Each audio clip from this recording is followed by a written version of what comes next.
Raymond Hugonet.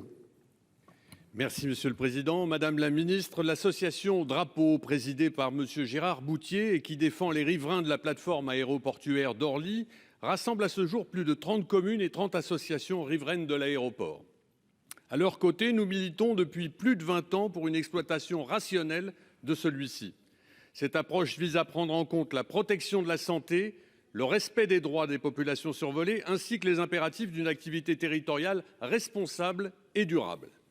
Le 12 juillet 2021, nous avons appelé à l'application du règlement européen qui établit les normes et procédures pour la réduction du bruit des grands aéroports. Ce règlement exige que les États membres désignent une ou plusieurs autorités compétentes indépendantes de toute organisation participant à l'exploitation de l'aéroport. Or, en désignant la Direction générale de l'aviation civile comme autorité compétente, l'État français ne se conforme pas à cette règle d'indépendance. Aussi, dans son arrêté rendu le 5 avril 2022, le Conseil d'État a reconnu que la DGAC n'était pas impartiale et a demandé à la Première ministre de nommer une nouvelle autorité indépendante dans les 6 mois.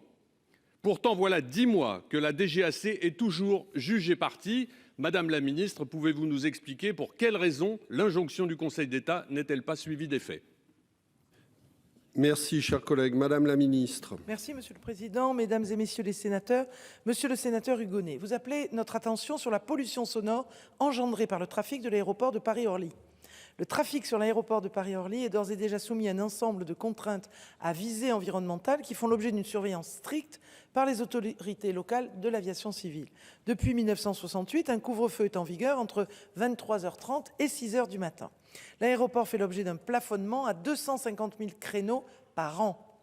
Le plan de prévention du bruit dans l'environnement, PPBE, propre à l'aéroport, qui a été adopté le 17 mars 2022, est par ailleurs le seul plan qui prévoit un objectif de réduction du bruit quantifié. Il s'agit de diminuer d'au moins 6 décibels l'indicateur moyenné de gêne sonore ressenti en période nocturne entre 22h et 6h et réduire de 50% le nombre de personnes affectées par de fortes perturbations du sommeil parmi la population exposée au bruit aérien sur la même période.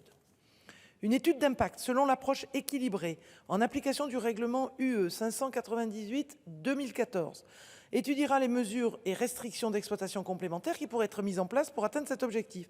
Comme vous le soulignez, le Conseil d'État a, par une décision du 5 avril 2022, remis en cause le rôle de la Direction générale de l'aviation civile en tant qu'autorité compétente en matière d'études d'impact, selon l'approche équilibrée.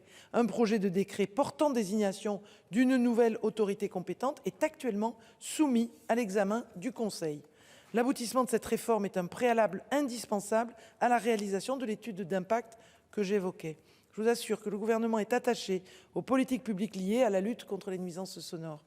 Je vous remercie. Monsieur Hugonet.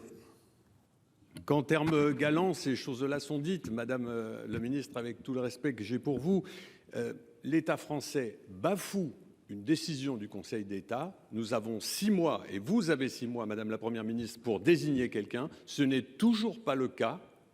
C'est cela que nous attendons. Et la réponse que vous nous donnez est encore une fois, excusez-moi, sans attaque personnelle, mais un sabir technologique. Ce que nous attendons, c'est la décision ferme et définitive d'une autorité totalement indépendante, ce qui n'est pas le cas de la DGAC. Merci, Madame la Ministre.